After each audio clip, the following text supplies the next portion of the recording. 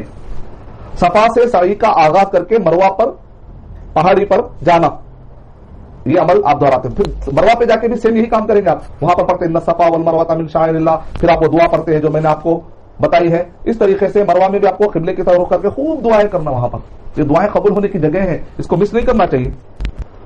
اب یہاں پر درمیان میں صفا اور مروہ کے درمیان میں نبی صلی اللہ علیہ وسلم کے